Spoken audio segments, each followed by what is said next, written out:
welcome everyone to another episode of Talking Art in Maine. I am your host, Emily Sabino. I'm an abstract representational painter, and tonight I have the pleasure of introducing you to a magnificent painter of wild plants and musicians in nature, John Arden Knight. So I'm going to just have a few announcements before we begin and before I introduce him. First off is we have four really wonderful, generous sponsors, Damascotta Hardware, Hammond Lumber Company, Knickerbocker Group, and Damascotta River Grill. So please support them. We have 6 of John's paintings in the lobby. There was a recent study that shows that viewing original paintings in person has this wonderful stimulating effect on the brain. They call it sustained attentional loop. So if you Google girl with a pearl earring or sustained attentional loop, you'll probably find that article. And so anyway, check out the paintings after the presentation. Let's see here. We will have time for Q&A at the end of the talk, so just hold your questions till then, and then we'll get to as many as we can. And for music, we were going to play one of John's original songs. I don't know if that actually happened, but I do think that what you did here was Bonnie Jo Hunt and Ron Sunsinger star songs. So that's that. So now I'm going to introduce John. I encountered his paintings a few months back while perusing the Caldbeck Gallery website. And if you haven't visited the Caldbeck in person, I highly recommend it. They're in Rockland. John Knight has a wonderful way of amplifying the beauty and allure of often overlooked wild plants within their surrounding environs.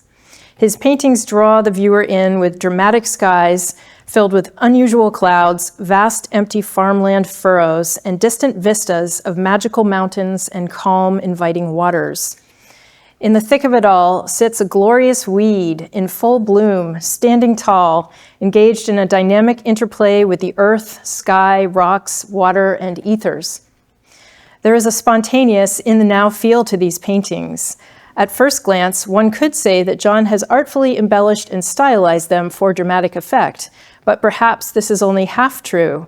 What if, in the many hours he spends with the wild plants, he is sensing and communing with their very essence, employing what Cleve Baxter would call primary perception, a form of direct biocommunication?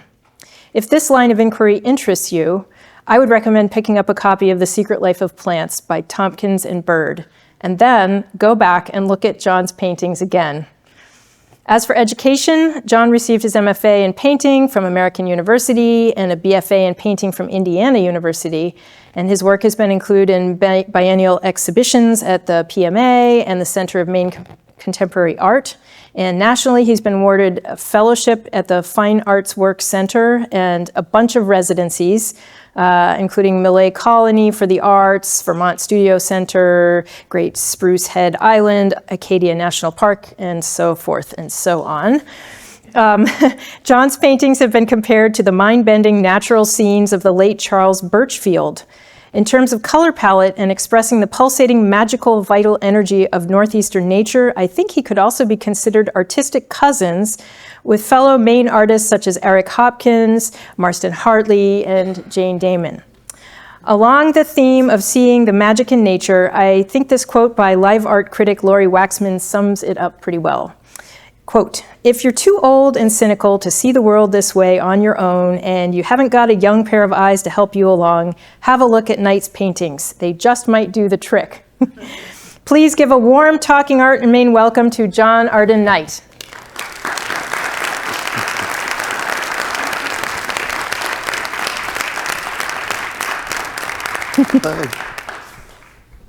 Excellent. So we will be looking at some of your amazing paintings. And the first one, this one here, is called Buttercup Drawing. It's acrylic on mylar.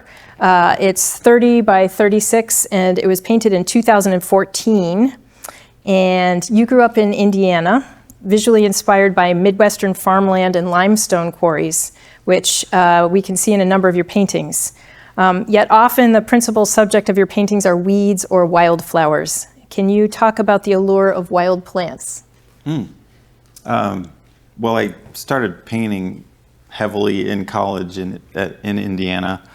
when I was at Indiana University, and I had a few friends that we would go out and actually paint plein air in some limestone quarries and some empty fields and things like that, or farmland. But and I got hooked with landscape painting, like the directness of actually painting set up when the weather and light is changing and things like that. But I guess as the years went on, I decided I wanted some sort of subject to focus on in the landscape, and I didn't necessarily know it was going to be plants or wildflowers that I was going to focus on for the subject. But I mean, I encounter them everywhere, and they tend to be hardy, and they tend to grow in spaces I'm attracted to. I tend to like quiet, undeveloped spaces, empty fields, things like that, maybe because I'm shy and I want to get away from people, I don't know. But yeah, that's where the wildflowers are growing. And how do you kind of pick them, or do they pick you, sort of? Well, now I'm sort of looking, since I've painted a lot of wildflowers, I'm often trying to find ones that I haven't seen before, so something might catch my eye. If I'm on my bike or walking on a trail, I take a lot of walks and bike rides on the Portland Trail system. But so sometimes something looks a little bit unfamiliar, and I'll take a picture of it. But say that question again. Yeah, you pretty much answered it. Just how you choose the. How I choose. Yeah, it sounds like you sort of search and something catches your eye. Yeah. But I'm also coming back to ones that I've painted before, sort of, and ones that we see mullein or chicory, or the ones that often are in bloom for a lot of the summer, and maybe even into the fall, or goldenrod, or and some of them are invasive, and some of them, they're not nice to the plants around them. But yeah, I think I like how sturdy they are, and they're less familiar than what we might know pretty much what a tulip or a daffodil looks like. But the wildflowers, if we look close at them, we're not as familiar with those forms, I think. But.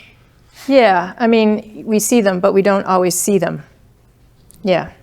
So, okay, let's move along. This one here is actually St. John's wort.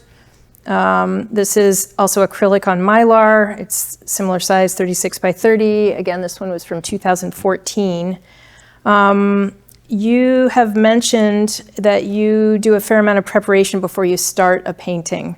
Can you talk about this process of getting to know your subject? I mean, I guess lately I've been actually encountering plants outdoors and taking photos of them, but then I go back to the studio, or I don't have to be in the studio, and I collect online photos of, if I can identify the plant outdoors,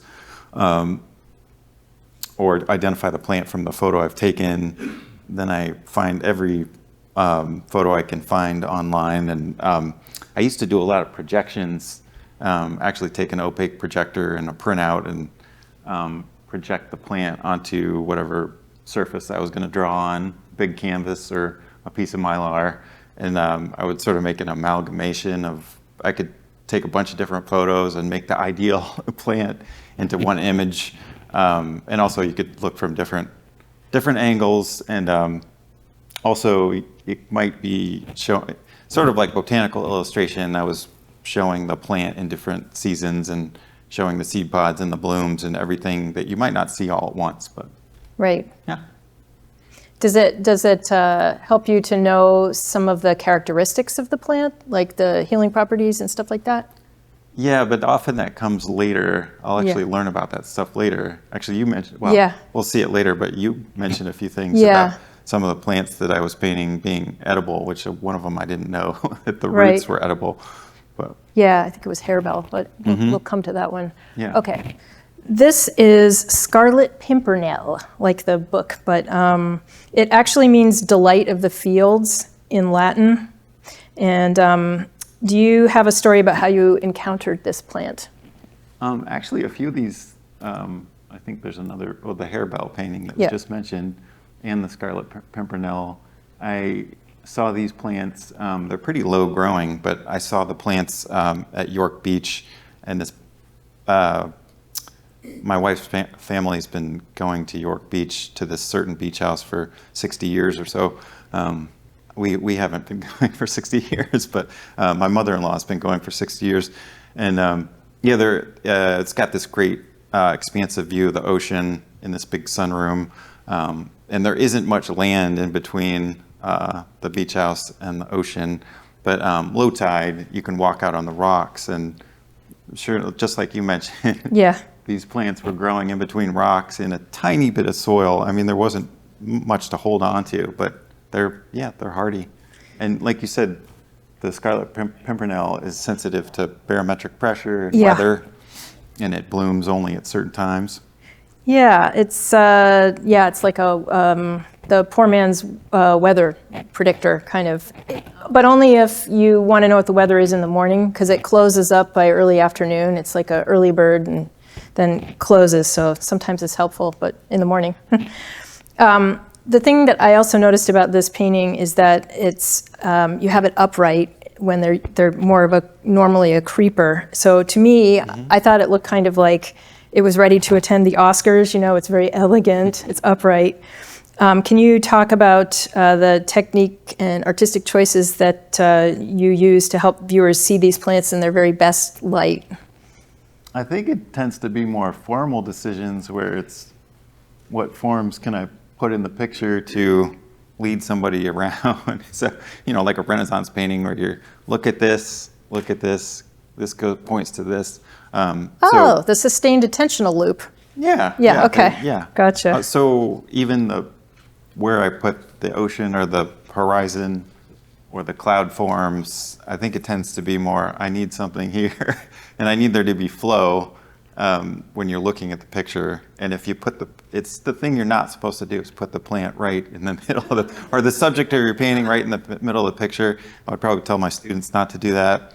But it's that challenge where you put it in the middle and then you have to orchestrate all this stuff around it to make it interesting. Like the feng shui of painting, sort of. Mm-hmm. That is really cool. Okay. All right, so here is the harebell, which otherwise known as bluebell, and they're all over the place in Maine, actually. Did you encounter this plant at the location it was painted? Yeah, York Beach again. Okay. And you'd hardly notice because it was only growing maybe, 8 inches high or so. But yeah. But the purple color tends to attract your attention, and then why is it when you see it contrasted against the rocks? It grabs your attention.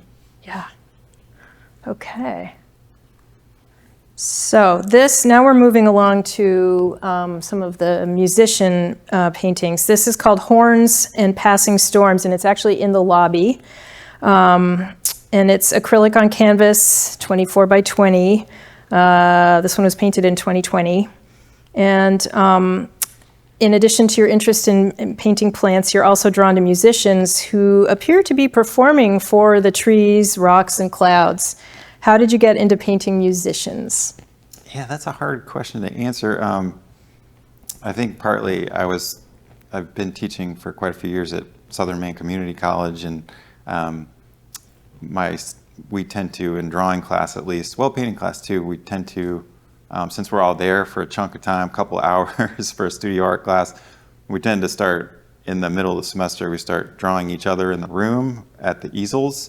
So it was sort of natural to jump to, I was already doing landscape painting, so why not plop some musicians down into the landscape?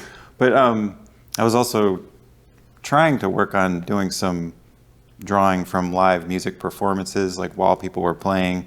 But also just horns and cellos and things like that. The instruments themselves are really fun to draw because you've got the person going one way and then the trombone sticking out the other way, sort of like with the horizon goes one way, the plant goes one way. Very cool. I don't know if I answered your question about how I got to musicians, but no, you did, I've got multiple answers to that. No, you definitely did. Okay.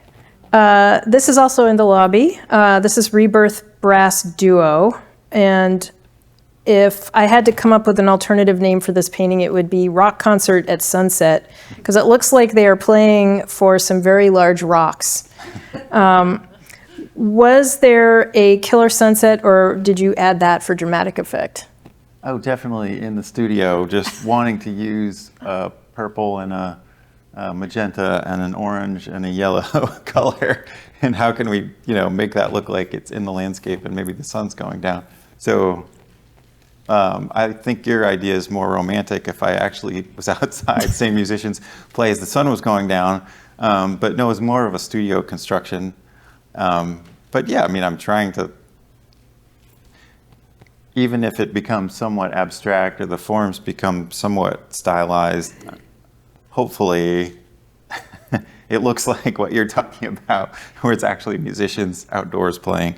But I'm finding that lately, if I do musician paintings, I'm putting them more in shadow or having them more as just a silhouette, because once you, especially if you're working from photos of identifiable musicians, there's something that clashes a little bit with that identification and then the landscape.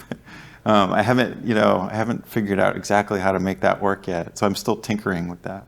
Right, because it seems like with the plants anyway, they are a very important part of a larger, landscape. So I suppose if you are painting identifiable musicians, it kind of, the focus is more on them instead of them in a surrounding.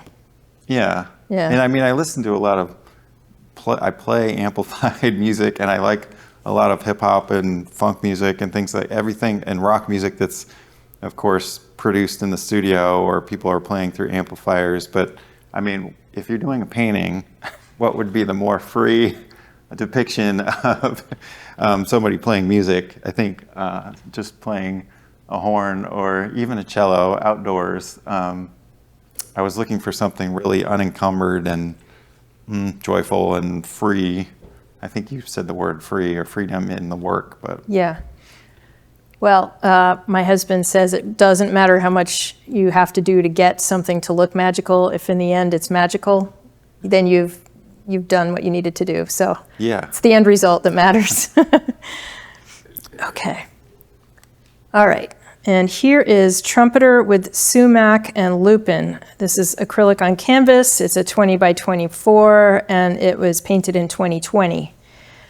Now, this particular musician painting seems psychedelic to me, with the kind of when you go into a fun house and things start to get wider and narrower.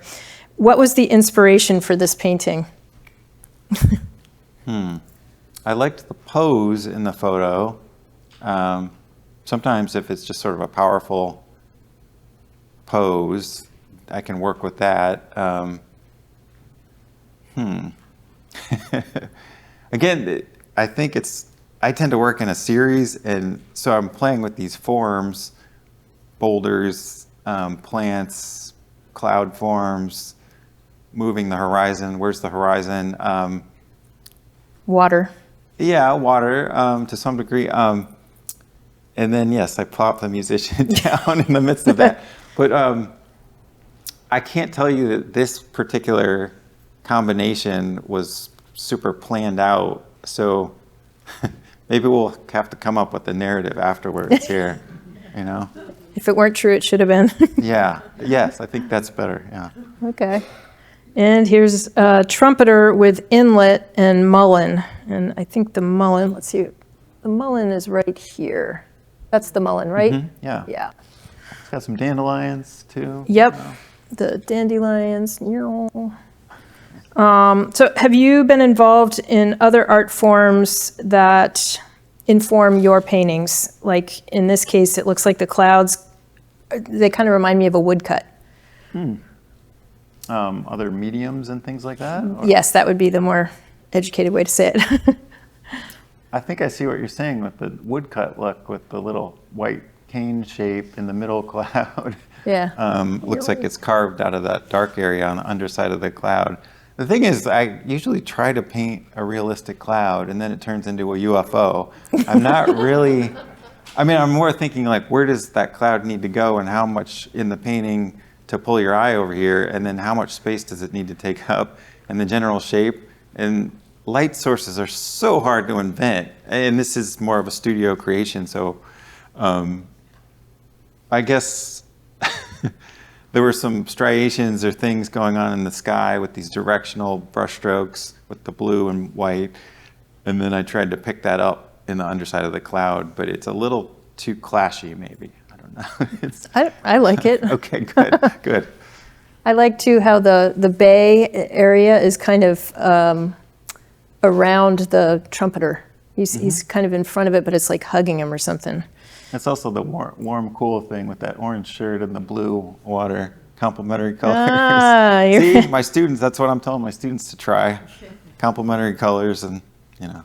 Yeah, I was warm, reading cool. like all these deep meanings into things, but there's sometimes it's like you can get to the same place by playing with color theory. Pick your brain for the deeper meanings. But. Okay. And here we have Cool Keith. Acrylic on panel, 72 by 48, so this is a bit bigger, painted in 2020. And Cool Keith is an urban hip-hop artist from New York City.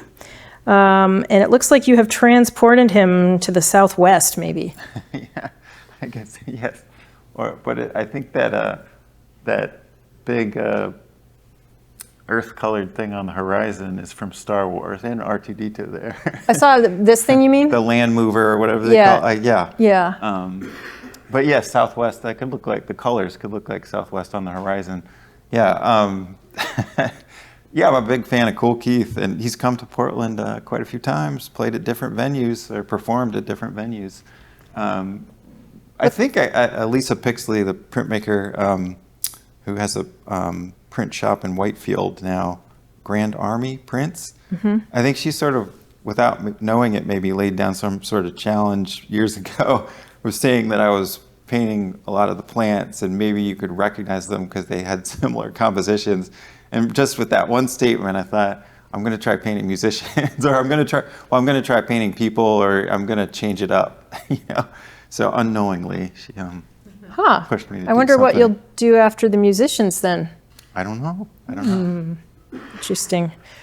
What's going on with his feet? What's the white under his feet? Well, I think there's an untapped thing of there needs to be more science fiction rap, because he tends to do some science fiction rap, and so I wanted him to levitate or have powers where he could be off the ground. But so that's all. I don't know if it looks like he's. I mean, does it look like he's floating? Or he's up off the ground? Yeah, it looks like does he have platform? Well, no, those don't look like, platform shoes to me. I don't know. But definitely it looks like something unusual that I hadn't seen before in footwear. Yeah. Okay. All right, now this one is Violinist and Dead Tree. This is pencil on paper. It's 19 by 24 inches. It was drawn in 2020. And I am very curious to hear the backstory on this particular drawing. Uh-oh, you're going to make me tell. And shouldn't we be looking here instead of Yes, here? we're supposed to. We're being this is bad. the nice big screen. I know. I keep doing that too because the one we're supposed to look up there has a line through the middle. True, yeah. Let's see. Oh, you want a story? Okay, a story. I mean, I was probably thinking of Charles Birchfield with the rays coming from behind the clouds, light coming through the clouds. But it's ambiguous whether it's actually light coming from the sun in the upper right, or a light source in the upper right, or is it actually coming from below the horizon? So I think, again, it turns into more visual play with these lines or erased areas.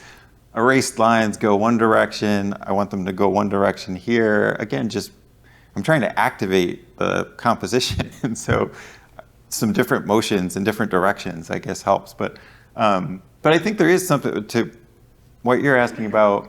There is something about trying to get it to look like, there's something happening between the performer and the surroundings, the environment. It's not just a carved out so a person plopped playing into an the instrument. environment. Yeah. So I guess edges of things, like the weeds or the in front of the water. I'm trying to have some give and take between the forms. It's hard to do sometimes because I have a tendency to want to complete shapes and finish them off, but I'm trying to have it all communicate and there to be some harmony and some energy. That definitely has a lot of energy, I will say that, in a good way. So I was thinking when I was looking at these that you title like a materialist, but you paint like a spiritualist. Would you agree with that? Yeah, that's well put. Yeah, I wanted to be really plain spoken about the way I title things, because sometimes artists' titles for their work can get a little pretentious, or it can put up a wall where people are sort of alienated. So I wanted to just say, here's a boulder, here's someone playing a trumpet, you know. But yeah, just be super plain spoken about it, and then maybe you get a different feeling when you actually look at the work and the whole image. But yeah, I didn't. It's also with the subject and the way it's treated. I mean, I didn't grow up with religion. My mother grew up in Utah and around a lot of Mormons, and she has sort of a reaction against organized religion. She's a mathematician, and she wanted to go off and have a career and not get married really young and have kids like, let's say maybe a lot of the Mormons were doing. But I mean, Mormons aren't all bad. I'm just, anyway, my grandparents had gotten out of the Mormon church when they were young, and my mother has sort of this, in a way, an anti-religion stance. We're all skeptics, I guess, atheists. But you want some magic in your life, and you want to find some meaning. So I guess partly doing artwork and then also having it based on nature is a way to channel some of that mystery and magic, even if you're not saying it's created by God or that at least it exists, that you're acknowledging the existence of something that is more than just only, or I don't want to put words in your mouth, but it has that feeling, because when I looked at the title, violinist and dead tree, and then I'm looking at the tree and I'm like, that tree doesn't look dead to me. I mean, it does on one level. But it's got light shooting out of it, so it caused me to have a very interesting series of thoughts. I thought it was neat. Okay, let's go on to another pencil drawing. This is Trombonist with Cloud Form and Bay. Also 19 by 24 and painted, so it looks like a similar time frame in 2020. Mm-hmm. So here's another example of a title that describes the physical scene, yet there's a lot more going on here.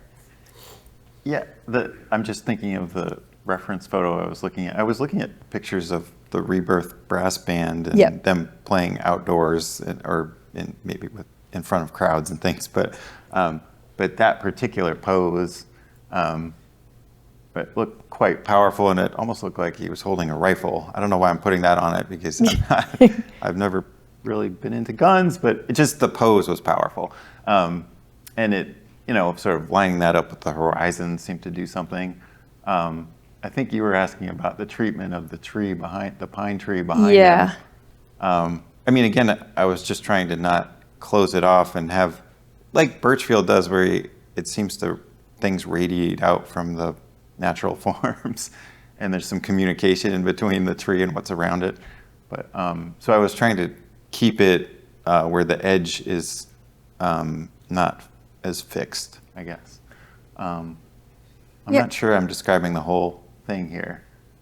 That central cloud coming down seems a little threatening, maybe, or looming, but I guess that's sort of like when I put the plant right in the middle of the composition, the thing you're not supposed to do, and then you treat things around it so that maybe you can get around that, or you can still make it interesting.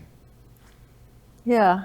To me, it looks a little bit like he's playing for that other tree over here, Well, and I think I'm isolating some of these musicians too, and maybe they were playing in groups, so it's that only kid, my mother's an only child, my daughter's an only child. There's a lot of alone time in the studio. There's maybe alone time outdoors because I'm shy and I didn't coordinate with people to go on the bike ride or the walk. It's just me going on the walk or the bike ride. He doesn't look alone to me at all, because he's got this really funky tree thing here that almost, it reminds me of like chakras or something, that 1, 2, 3, 4. Oh yes, I like doing I like that whole, is like this whole energy type thing that's got his back almost, you know, and then he's in a communication with this tree the way you've got him. Yeah. Okay, maybe that's okay. Yeah. Maybe that's enough. Maybe you don't need the other people around. Is that? I don't know. Okay. All right, now we're back to plants. So this is Nodding Onion. This is acrylic on canvas. It's 40 by 36, and this was painted in 2022. Kind of switching gears, I read that you wake up very early in the morning, like 5:30, and I don't want to. I just wake up. It's getting older. I just wake up early. Well, you said that you like to work for several hours in the morning. So what is it about the morning that is awesome? I mean, before anyone gets up in the house, it is that sort of magical time, and you feel like the world is not awake yet, and it feels like I can do anything I want to in the studio. Nobody's. It feels somehow more like nobody's over my shoulder telling me, even though no one really is ever telling me what to do in the studio. But it feels like that in the early morning, like I have license to do more things, I guess, or more freedom. Yeah. I think Nodding Onion, maybe other people know, but I think it's supposed to be a native plant, right? I don't know. The Northeast. Okay, we'll look that up to make sure. But we'll look that up. We'll add a little footnote in the video. I think I was also just looking at, there's a lot more awareness of pollinator plants now. It seems like people are putting a lot more in their yards and gardens. Yeah. Yeah. Okay, this one is Jerusalem Artichoke and Field. I think it's an acrylic on paper, right? Mm-hmm. Okay, yeah, good. I think so. Yep. Yeah. From 2022, it's 14 by 11 inches. And one thing that I found striking about this painting was the colorfully painted plant contrasting with what looks like sketched clouds. Yeah. So that's pencil, right? The clouds? Mm-hmm. Yeah, you can see the pencil lines. Yeah. I've been trying to do a complete drawing before I paint, like on these small works on paper. I've just been doing the whole thing, almost a complete pencil drawing that I guess you could say that's the finished thing. But because it's easy to get lost when you start going in with the paint. So partly I'm just trying to save myself work later to actually really try to figure out where the light and dark is and what's going on with the composition beforehand. That Mylar stuff in the beginning of the slideshow, I was also doing a lot of, I think you mentioned preparation. It's more just doing a lot of drawing so I don't get too lost when I paint. And then the Mylar stuff, it was really thin layers of acrylic paint over the, on the Mylar, but on top of the drawing. And this is similar. I mean, the acrylic paint maybe here's more covering up some of the underlying drawing on the bottom half. But what makes you get lost with paint?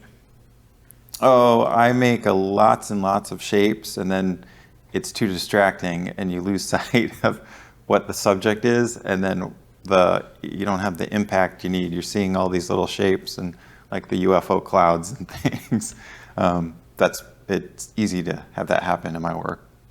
Huh. Okay.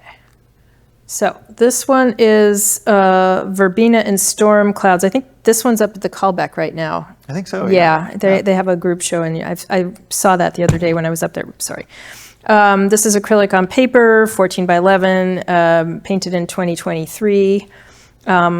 Dramatic weather plays an important role in your paintings, doesn't it? I suppose it does. And I think it's more about creating drama in the picture than it's tempting for sort of a contemporary narrative to say it's about climate change if I have really dark clouds on the top, and maybe we'll see some other examples sort of looming, or there's some threat, or the dark clouds are overhead. But I think often it's more about creating drama or contrast in the painting, and then you can have the sun come through the clouds and have that sort of brightening or uplift in the mood too when the sun comes through the clouds. Yeah. Okay. This one is Harry Penstemon and Storm Clouds. also from 2023, and 14 by 11 acrylic on paper. So another recurring element of your work is near and far perspective, using these farmland furrows. That's what I've interpreted them to be. Can you talk about your use of perspective?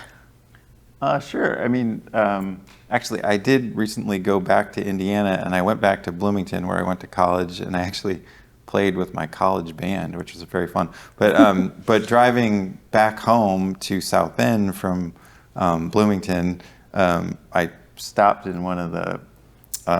There's a lot of cornfields and soybean fields in Indiana, and it's a lot of flat land, which I'm actually really comfortable in. It makes me relax.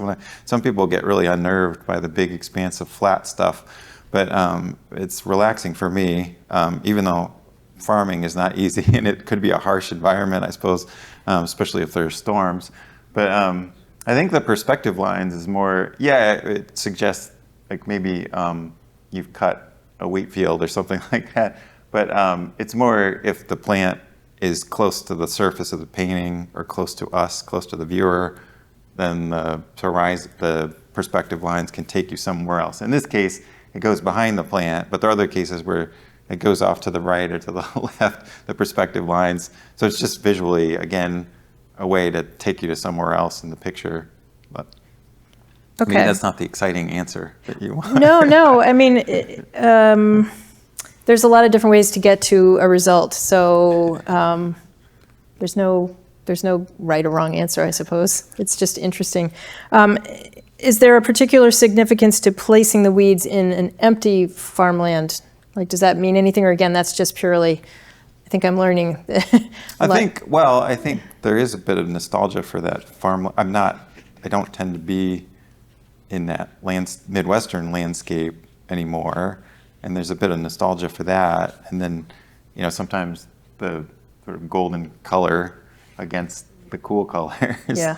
That's nice. But you said significance of the perspective lines and the furrows. Well, just that it's in a number of these, the weed or the wildflower is kind of, it's empty all around. Yes. So this is farmland, but there's not anything else growing. It's just that. Yeah, right, which is strange, and maybe there's no shadow underneath, too. Yes. Well, I mean, just for focus, I guess, it's also sort of how you might see a patch of wildflowers, but you end up focusing on one thing because you go, oh, what is that? So you start to see the outline of it. I think it's more about what we would focus on and not getting too lost with other. I get lost enough in my composition, so I can't have other plants in there. But that's a good point, that I do isolate it's the loner thing again, just solitary portrait. Yes, they're all self-portraits, Yeah. John. That's Yeah. what it is. Yep. Okay, this is Chicory with Hazy Sun. It's acrylic on canvas. It's a big one, 40 by 30, just done in 2024. What kind of acrylic paint do you use? What brand? Or like, there's different kinds. What is it? That heavy body, is that Liquitex? I'm not really brand loyal. Okay. But I mean, I guess I try to get some good acrylic paint. Yeah. I don't know how long acrylic paint will last. My friend Nathaniel Meyer always says I should go back to oil, which is the only true way. But I work in a home studio now, and I sometimes need the quick drying of the acrylic because I want to make changes quickly. And I think you learn some things about how using whatever medium you're using, so I've gotten used to it too. Yeah. And how long does a painting typically take you to complete? Oh yeah, this is the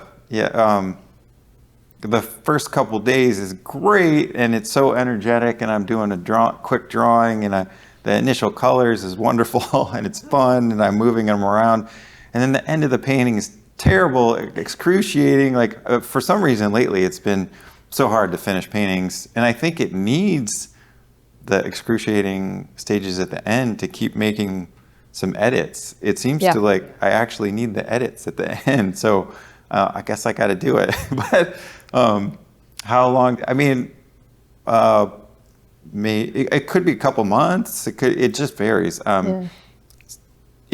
I guess I almost finish it in a few days, and then the fixing, it could take weeks, months, But I usually work in a series, so it helps because I have multiple canvases going or works on paper and things like that. So it's not really, I can go to something else if I really get stuck. So. Is the hard part that you have to give up good parts for the better of the whole? Yeah, that's really it. I'm really trying to take away all the distraction, all the things I don't need in the painting. And that seems to take a lot of time. Yeah, that makes sense. Okay, this one is Common Evening Primrose in Field. It's acrylic on canvas, 40 by 30, painted in 2024.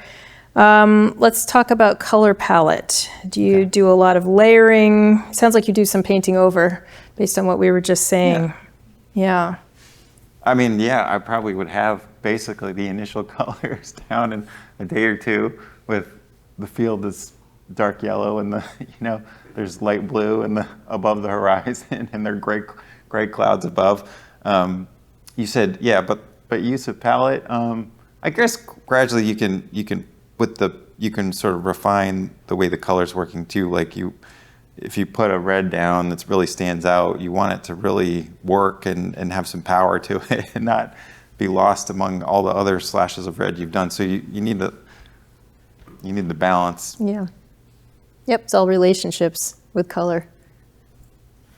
Okay, this is Ragged Robin and Clearing Sky. Look at all the cool patterns in this. You're like a pattern person. In this one, what do you see as far as patterns? Oh, you mentioned the leaves, I think. Well, look at the sky and stuff. See how there's all these kind of lines going. Sorry for the weird red light there. And then the sun has those patterned circles around it, and it's like there's a rhythm to it. Yeah, it's all sort of based around that. Yes, you put the plant in the middle, and you're not supposed to, so you have to orchestrate stuff around it. So if the perspective lines go to the middle right, lead you back in space too, instead of. I guess that's also it with the perspective lines. You might be almost right on the surface of the painting with the plant, and it's close to the viewer, but then the perspective lines take you back in space to the horizon. But then they go diagonally one way, and then the lines in the sky go diagonally the other way. We balance it out and move you to a different place. I like how you keep saying you're not supposed to have the plant in the middle, but That's right. you put it in the middle, and it's it's against the rules. Okay. Yes, and now we come to Takanari Koyama in landscape. He is a bassist, and he's in nature, looking like he's playing for a meadow here. Do you ever compose songs outside yourself? Not usually, but I have gotten a little better at. I'm not a professional musician, but I've gotten a little better at. I'll be driving in the car, and I can actually think of a riff that I was working on, bass guitar riff or something, and try to work it out in my head a little bit. I think he lives in Austria, and I don't think that looks like Austria. No, that's a magical meadow of your own creation. Okay, we have two more images. So this is White Campion, which I learned has saponins in it. You can make soap out of this plant, actually. But I like how the background in this one has as much going on as the wildflower itself. When you're painting, which comes first for you? Well, I guess you've been kind of saying you're playing with stuff, but do you kind of you're like, well, I'm going to do the plant first and then I'm going to do the background around it, or yeah? It's really both, and just working back and forth. I like I said, I used to do more projections of the plants, and I would do a lot of tracing from projected photos, and so I had to construct the plant first from all these different photos from different views and things. But as far as just working on the painting, it's a lot of back and forth between. Yeah. In fact, that's what I'm trying to go for, is that communication, I guess, between the subject and what's around it. And sometimes you wonder if that's an art school thing, like the figure-ground relationship. sometimes when I'm talking to my students, I wonder if they're just these things that you say, but I think there is something to it. You have to, like, or else we'd do a hard edge around everything and have sort of a cutout shape. Okay, last one here. Milkweed and sun emerging. How have plants changed you? Well, that was a good question, but hard question. How have plants changed me? Saved a tough one for the end. How have plants changed me? I mean, it is partly just, like I said, if I'm on walks and bike rides, it's nice to have something surprise you, because especially like we've been in Portland more than 25 years now. I'm familiar with our neighborhood and the trails, so it's easy to go on, just be up in your head and just not even notice your surroundings if you're on a particular walk that you've done a lot before. So yeah, if I see a wildflower that I don't recognize, or just the New England aster, like in the fall, how bright that, it's not magenta, but purpley magenta color. It's so bright that I guess that can kind of like shock you into being present for the walk if you see something like that. And then of course, if you inspect the plant closer, and like you were saying, sort of try to communicate with it. I feel shy saying like communicate with it, but slow down and really look, and maybe stop to take a picture, and then you notice something else, and you notice the insects around the plant. So what was your original question? Oh, the milkweed. How have plants changed me? Yeah. I think it's more about, it also seems like a way to, learning about these wildflowers. I'm not a botanist, I'm not a pro, but learning about the wildflowers, it just gives me some way to connect to the landscape around me. And I'm seeing some of these plants in my yard, the low-growing ones, like self-heal, or I don't know what else. Plantain. What's that? Plantain. Yeah, there are a lot of plants. Yes, wild plantain. Yeah, in the yard. Yeah, sure. Yeah, it just gives you some, I guess, hopefully deeper connection to our surroundings. And I see these, of course, the wildflowers you see everywhere. Doesn't matter if it's a sidewalk crack, or your front yard, or a trail, or an empty field, or empty lot. So. Well, there's a magic to the plants. They get under your skin one way or the other, I suppose. Any upcoming exhibitions, or future plans? What you got going on? I'm going to have a painting or two in a show called The Painted State at Green Hut Gallery. We're actually, one of my teachers, Nancy Morgan Barnes, also shows at Green Hut Gallery. Well, I'm not really represented by them, but I'm in this show. And her paintings are really interesting too. I think a show at Ocean House Gallery in South Portland. They're now in South Portland in the spring. But not a ton of things on the horizon. Sounds good. Thank you so much for showing us a glimpse of your world with the plants and the musicians. Yeah. So how about a round of applause for John here? Thanks for coming out on a cold night. Yeah. And we have time for some questions, if anybody's got questions. Oh, I can see everybody now. Yes. I was curious about acrylic on Mylar.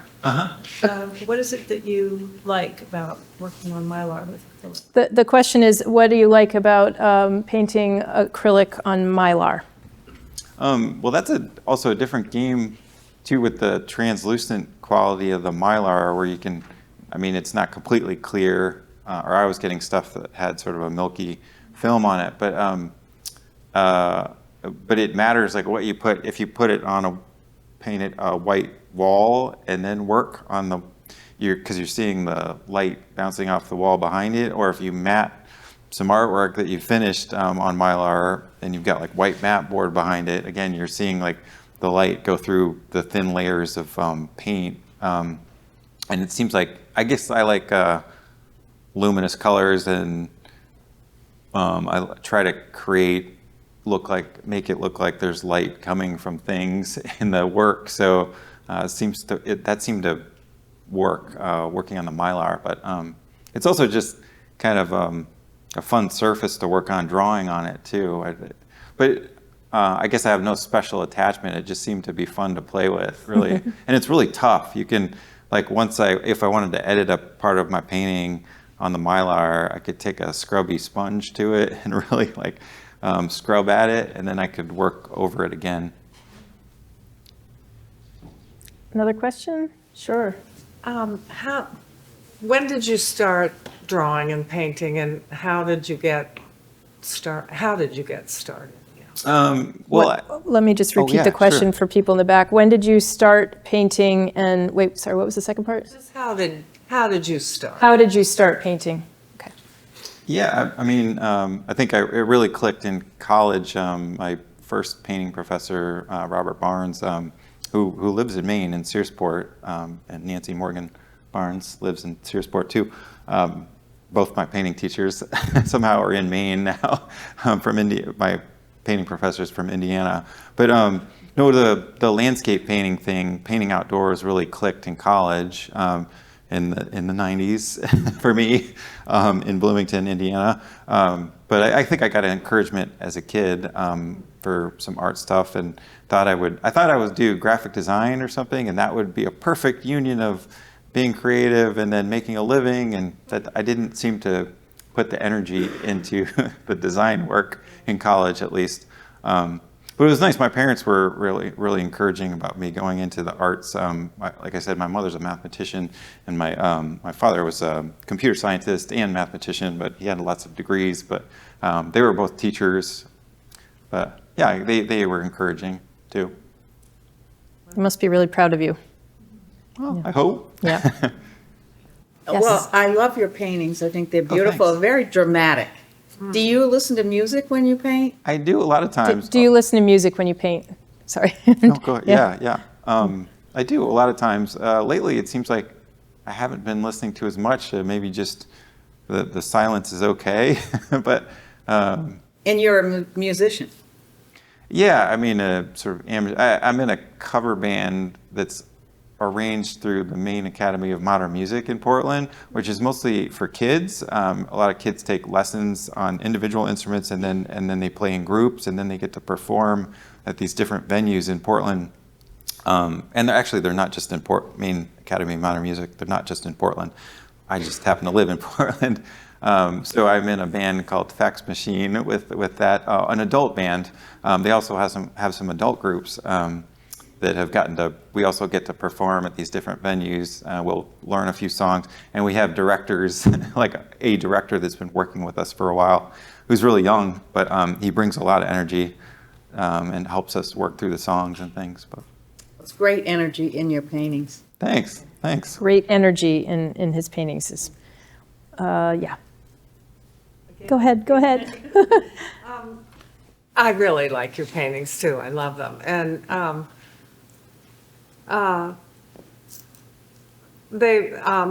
for me, they refer to Fauvist work, and I wondered if that was an influence for you, or whether that just was.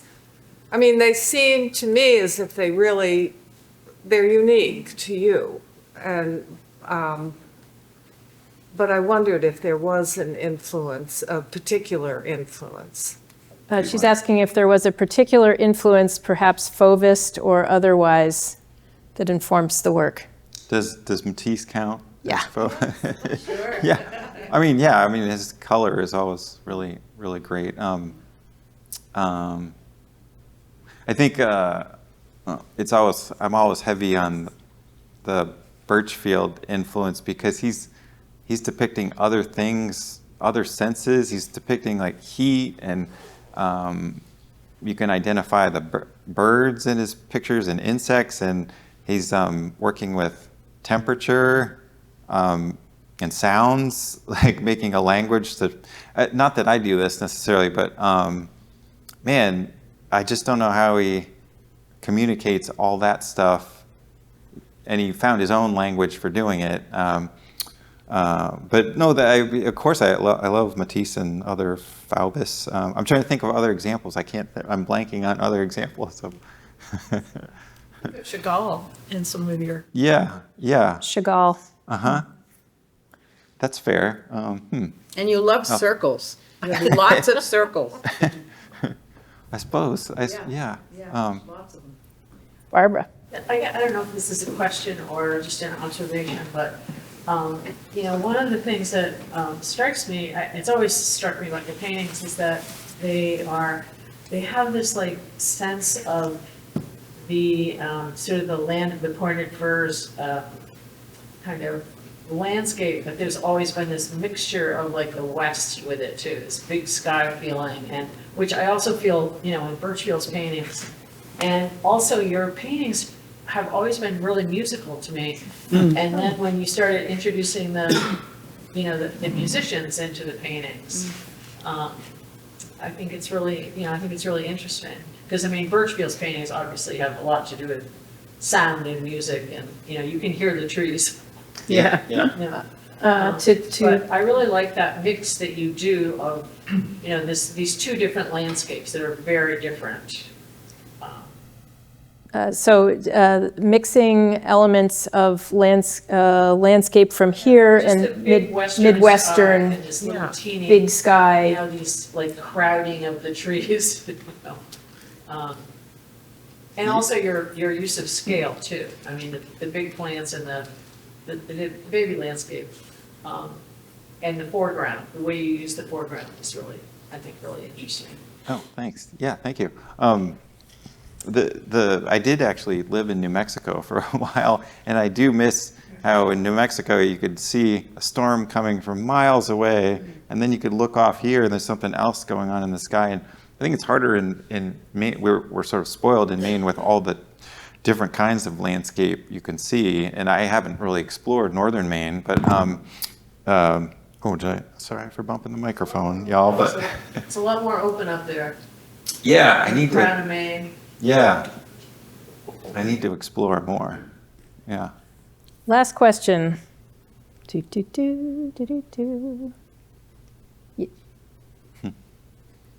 Anyone? Yes, go ahead. I was really struck by the pencil, I want to call it the furry pencil sketch. Furry. And I don't know what my question is exactly, but I guess no, not that one. That one, yeah. That It's is a beauty. just beautiful. And it's very different than the one before it. It's so expressive. The line work is just so much energy. And I feel like your musicians, you treat them similarly to your botanicals, that they kind of grow out. And it's like I want to see more of that the musician is like the plant, has that, the star of the show. To see the musicians kind of like the, sorry. Yeah, I don't have a really. asking a question. I'm sort of commenting on this. This one really struck me. There's a few of your works that really struck me. Some of that it's because of the way you handle the sky and the clouds, and they're so dynamic and abstracted. But in this one in particular, it really stands out because of the way you handle the pencil. Do you think it would work to have a view of a musician where you saw multiple poses in one picture? Yeah. An artist I like, Jeffrey Chadsey, who was at the Fine Arts Work Center in Provincetown when I was there, he draws a little like Paul Cadmus with the cross-contour lines going around the forms of people's arms or legs. But he mixes up gender and time period, and it'll be sort of part male, part female figure, and like a recognizable musician's face, and then someone else's body. But he also has just different poses in the. So it sometimes looks like the figure has multiple limbs or extra limbs, but also it's a strange combination of different people. Or is it movement? I guess it's that too, but he gets very descriptive, so you can often tell who he's painting or drawing. He draws a lot too. It's a lot of colored pencil drawings and things. But Well, John, thank you so much for being here tonight, and Thank you all for coming. Thank you to Damon Liebert up in the man behind the curtain, making this thing run smoothly, and to Christina Belknap and Matt Peters and the whole Lincoln Theater staff. Thank you all. And we will see you next time. Yeah. Thank you. Thanks.